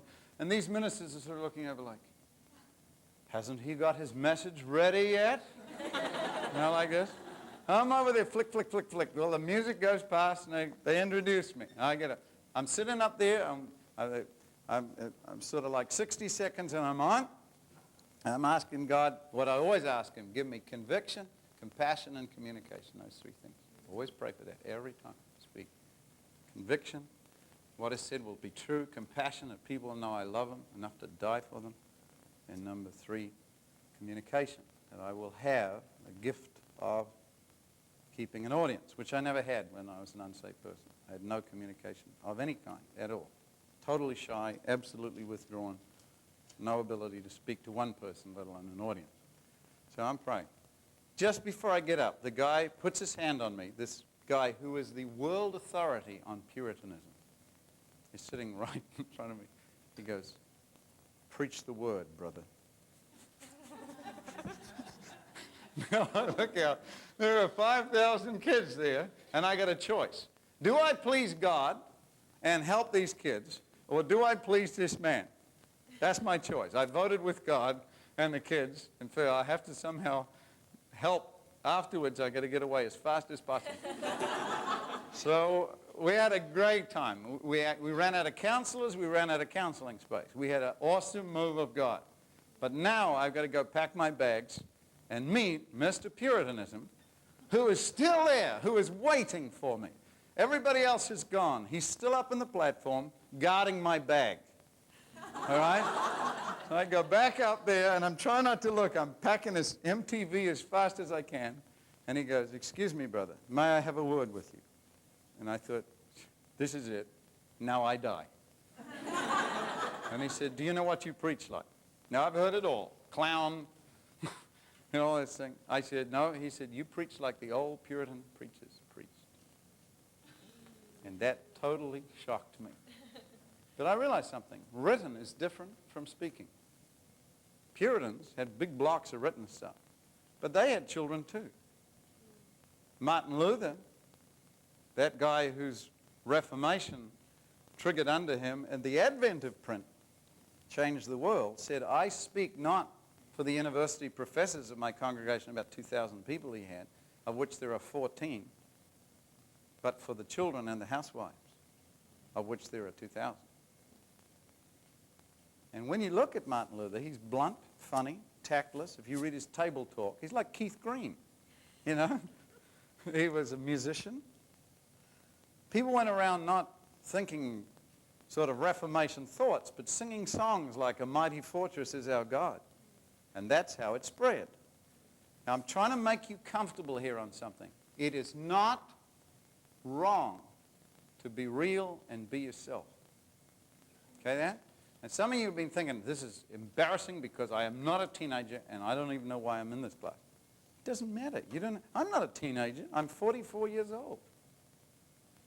I've been working with kids for 25 years. I'm not a teenager. They don't think I'm a teenager. I don't pretend to be a teenager, though Luis Palau called me last year the world's oldest living teenager. I only want to do two things. Number one, represent God to kids and represent kids to God. That's it. You can be an adult. You can be a grandmother or a granddad. I met a guy who was preaching before Billy Graham preached, who is still talking to high school kids and doing great. Because he loves them. Because he tells them the truth. Because he's real. Because he's funny. And because he studied his audience. Okay. Now, in these last few minutes, let me just very quickly give you 3 ways to research. You have to, what we're looking at here is how to pick up material. Because a lot of people go, well, where do you get your ideas from? And how do you, I don't know where to start. So here's where to start. I want you to do 3 things. Number 1, spend a lot of time with your audience. Who do you want to talk to? You called to witness to Muslims? Then spend a lot of time with Muslims. Who are you called to witness to? God has called me to kick the cheese out of Taekwondo people. And spend a lot of time with those people. This is called personal. Why do you want to spend time with them? Because you will never understand your audience until you spend time with an audience. And a key thing here is this. In Ezekiel 3, verses 14 to 15, Ezekiel had a message to deliver. This is Ezekiel 3, 14 to 15. The Bible says he went down, and all the captives, his nation was in captivity, lined up along the banks of this river Chebar. The Bible says he went in the bitterness and the heat of his spirit. How many of you are a little bit angry with what is going on in the world today? A little bit angry. All right. How many are a lot angry with what is going on in the world today? Here is a danger. When you see just how wrong things are, you see kids, they're callous and cynical, and you're dangerous. Have you seen a youth group like this? Seen a cynical, callous youth group? This kind of thing? Your danger will be that the anger you have against unrighteousness will come out instead in bitterness and heat of the Spirit. This is what you look like. All right, shut up, all right? Shut up. They may shut up, but you've lost an audience. Because what comes through is not concern or truth, but bitterness. A lot of parents do that. They find out the kid's done something. You what? You're smoking pot? I love you in the Lord. See, and what comes through is not concern, but bitterness. Here's what God's cue was. Go sit down where they sit. So he said, I sat where they sat. And afterwards, for a month, he's sitting there with them, just sitting, listening, not speaking, not preaching, just listening. And afterwards, he said, I was greatly astonished. Now, we need to do something, and it is this. If you spend time with people who are hurting, it will modify not what you're saying, but how you say it. You ever seen people witness about cults or talk about the cults? You know how different it would be if you had a whole audience full of those cults? Do you see what I'm saying? We do these little snide things, put down snide things, but if you really had the real person sitting there, you would say things differently. That's why. Spend time with your audience. Who are you called to? Are you called to witness to street people? Spend time with street people. How do you do that? You've got to find out where they are. Scotland, in a YWAM base years ago, a friend of mine, we went there, said, we're going to try and reach the kids in this town. I said, fine. They said, we're going to do open air meetings. I said, that's wonderful. We'll go out and help. They said, okay, we're going out at lunchtime. I said, lunchtime, okay. So we get there, and we're in downtown at lunchtime from about 1 o'clock. I said, have you had some effective meetings? They said, no, we've not seemed to reach a lot of kids. I said, where are kids on a school week at lunchtime? There are no kids in this Entire street, except those that are wagging it from school. And the only people here are ladies with babies in strollers. You could have some child evangelism here, but you certainly have a street meeting. And I said, oh yes. See, this is called going where the fish are. And I said, where are kids in any large numbers in this town? They said, oh, when the picture theater comes out, there's all kinds of kids waiting for the buses. I said, how long are they there? They said, oh, about an hour, 2 hours sometimes. I said, what do? They just stand around and hang around. I said, that's when you run your street meeting. They said, but it's too late. It's like 11 o'clock at night. I said, then sleep in the day and go out at nighttime. Go where your audience is. Spend time with your audience. Take them out, not in religious things. I learn more about kids over pizza than I ever do in churches. Just talk with them. Spend time with them. Number 2. Practically, you need to spend some time studying the forces and pressures that shape their culture. That means you've got to study, just like a missionary does, the major things that your mission field is interested in. So what does that mean? It means you've got to have a working acquaintance with the songs, with the movies, with the cartoons, with the comedians, with whatever the kids that your particular audience is interested in. Why do you do that? Because you're worldly and you really enjoy everything? No, because if you are a missionary, you're supposed to understand your mission field. That means you spend time with it. Now, it doesn't mean, here's a key here, and a lot of people freak out on this. They go, well, if you do that, you become worldly. How can you study it without being affected by it? Here's the secret. You increase your sensitivity to what you're already exposed to without necessarily increasing your exposure. Say it again. Increase your sensitivity to what you're already exposed to without necessarily increasing your exposure. I am not advocating to you that you should go out and watch every movie that comes out, go to every concert. First, because you can't. Buy every record. First, because you wouldn't like to. Number 2, you wouldn't have time to. You know how much stuff is out there? Increase your sensitivity to what you are already exposed to. What does that mean? It means when you sit down in a Pizza Hut, for instance, and somebody is playing a song from a jukebox, you, out of every person in the room, other than the person who put the coin in the slot, ought to be aware of what is playing on that thing. You see that? In other words, the Christian, remember we said what holy was? 2 parts. One had to do with the moral character, if you like, love, and the other had to do with wisdom. That means the Christian, a holy man or a holy woman, is the most sensitive, discerning, perceptive person in a room. It means when you sit down, your waiter or your waitress, you're aware of where they are. You're aware of every person who is sitting in the tables around you. You're aware when you're talking of what they think and what they feel. You're aware of that. You ever seen Christians in a room? I had a waitress, a Christian waitress, said, you need to write a tract to Christians on how to witness to waitresses, because Christians are the worst people in all of the restaurants. Actually, waitresses would fight with each other not to take the Christians. Because you know what they do? They just talk all the time. They treat the person like a piece of meat. There, give me a hamburger. See, and talking, and then they give them a tract. They get 5 cups of free coffee, and when they leave, a tract, 4 things God wants you to know, and no tip.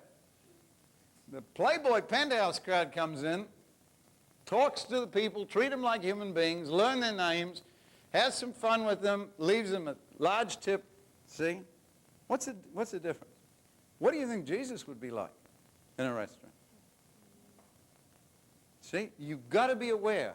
If you're going to watch TV and you haven't shot it, like some people I know, had a friend said, you're going to shoot your TV? He said, no, I don't believe in guns. But if you're going to watch TV, you can't just watch it. You understand? You can't just watch it. People just watch it. Their brains turn into strawberry jello. They just watch that thing. See, you can't just watch it. You've got to watch it with a reason. Bible says, whatever you do, do all to the glory of God. If you can't do it to the glory of God, don't do it at all. That means when you see a commercial or something, you've got to think. You can't just go, commercial. My favorite one is this. Remember the Madge commercial? See?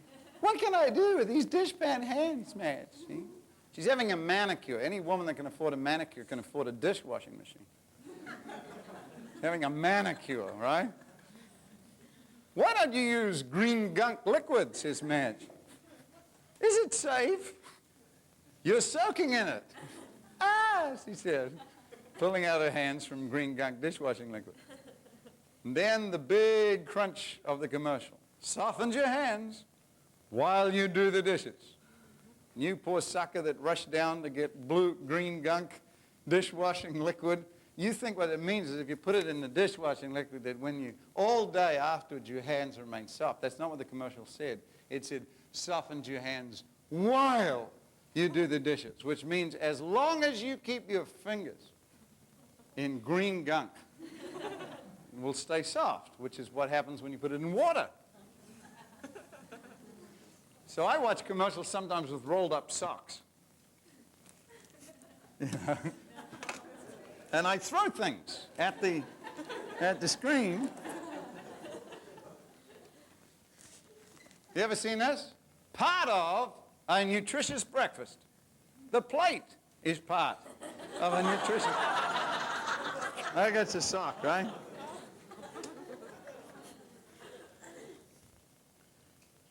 Women wear furs without knowing what they are. What would you think of a fur called Alaskan sable? It is dyed skunk.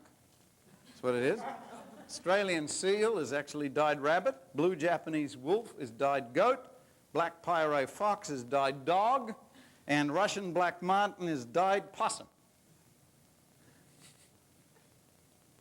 There's nothing like it. And I say, good thing, too.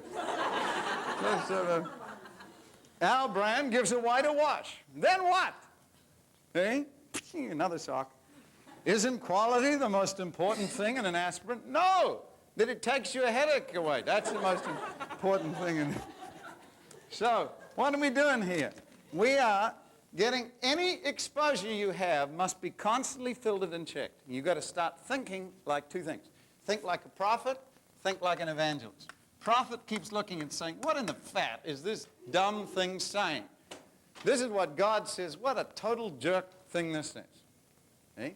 Second, you think like an evangelist. You ask yourself this question, what need is here that is not being met, that this is attempting to meet?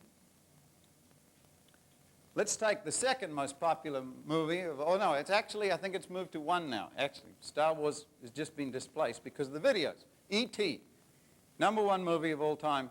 Star Wars, I think, moves second because they've sold more videos now of E.T. than any other video in history. Okay, and they only sold it for a few days. Advertised for 6 months before. Why is E.T. so popular? I mean, here is a little demon-possessed turtle.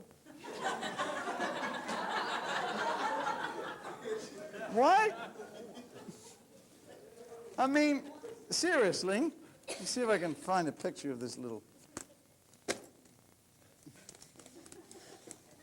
character here. It's my rogues gallery of things. See what I got in here. Let's see.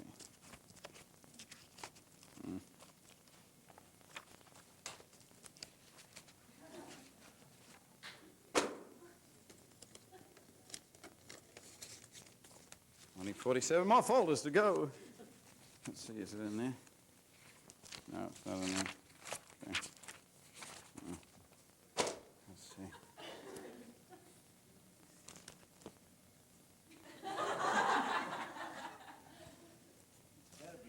Oh, I know, it's got to be here somewhere. Oh, yeah, here he is. I mean, not even a mother could love a face like that. Why is he so popular? Why is this little weird little being so popular? Well, there are over 32 parallels to this little dude in Jesus' life. This is a little Christ for the 1980s. Eh?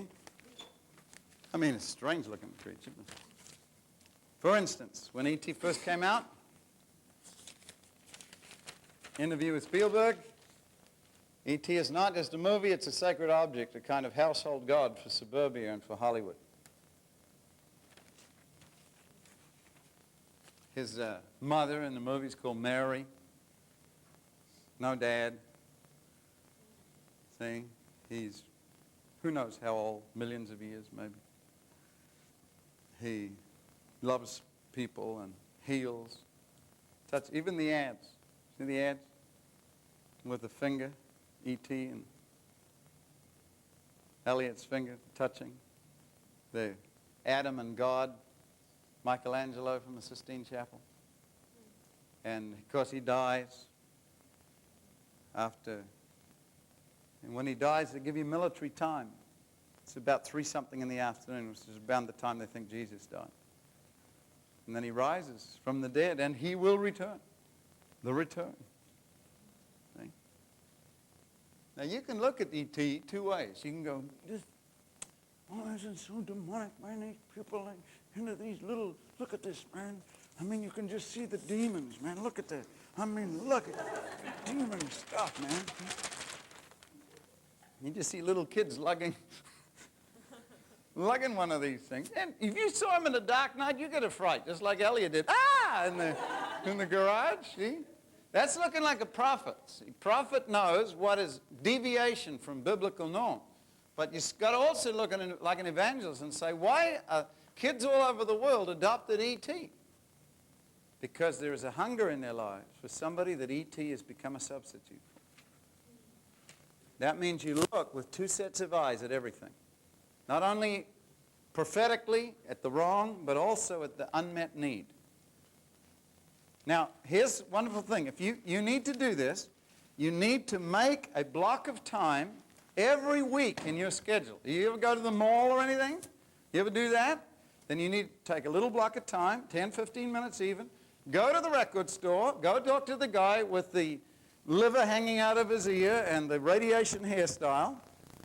Ask him what is hot and what is not. Don't go, I'm coming in here to check on the demonic records you have. I know you got a lot of demonic records, and I just want to know what those demonic records are, all right? See, this is called the prophet, but not the wise one. Find out. Flick through, see? You come with all kinds of interesting stuff. Look at the lyrics if you can without wrecking the packaging.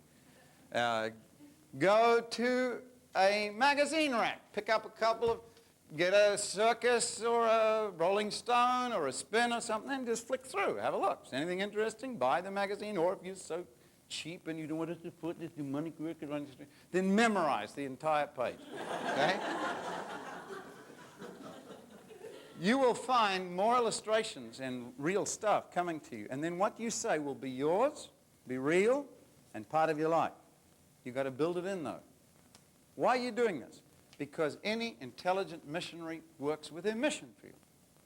The only difference, I said, between this mission field and any other one is this one changes every week. And if you're not up with it, you'll pay a simple price. One day, nobody will listen. You'll be saying the same powerful things you've always said, but your audience will have moved and you did not. And you can say goodbye to that group. And that's why I see many people who are very effective with an audience. They never shifted. They never changed. They stayed the same way. Their audience moved on, and now they can address people who are like them. Christians talking to Christians instead of unsaved people. Last one, and with this we quit. Because lunch is calling. Colonel Sanders is singing. This is the hard one. But you need to do it. You need to find out what's going on in the heads of the people who define that culture. You want to find out about George Lucas, find out about his movies, then read some of the stuff on George Lucas' thing. I get magazines. Some of them, people send them to me. Sometimes I find them. I get all kinds of fun stuff. See, I get these kind of things. I have friends that are Trekkies and fan clubs, and they send me new issues of things. I keep my eye in Christian magazines occasionally. This is edited by Greg Lewis, the same guy who did That book there we talked about. Every now and then you'll get a good article and stuff. What are we saying here? It's called read. We've looked at all this. Here's how you develop this one. Read. John Wesley would not let you be a Methodist preacher unless you spent at least read 3 new books every week. Besides your Bible study, 3 new books. You could not be a Methodist preacher. He didn't want a bunch of ignorant people going out representing Jesus. Now I'm going to ask you a question. It's an embarrassing one. How much do you read? You must become a good reader. Some of you don't like reading. It's fine, I understand. You come from an MTV generation. That's understandable. Learn to read. Become a voracious reader. You read everything. The Wheaties packet. Read the salt. Read everything. Because you need also to have something to say when you've got your audience. And when you're on the road and you're in ministry, not too many people are going to be able to minister to you. Who ministers to the ministers when they're traveling? You're going to have to learn to feed your own soul. And that means not only read in order to find out what your audience is like, but read and constantly take that reading back to God and ask Him, what does your word say about this? How as a Christian can I speak to that thing? I can add one other thing that's also hard. Write.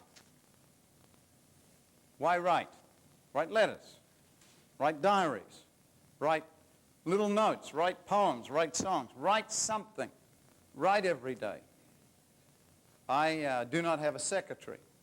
That's 2 reasons for that. One, no secretary in a right mind would try and hang around a person like me for any length of time. Number 2, I want to be in contact with the audience that writes. So when they write, it comes to me. When I get that letter, I'm reading something from a kid who has been in a meeting and has spent enough time and is concerned enough to put it in print. That means it's worth my time to write back. Okay, time is about flowing. Keep those 3 things. Take the time, spend time with people, get out there, do some study, and then finally get a little bit of digging behind.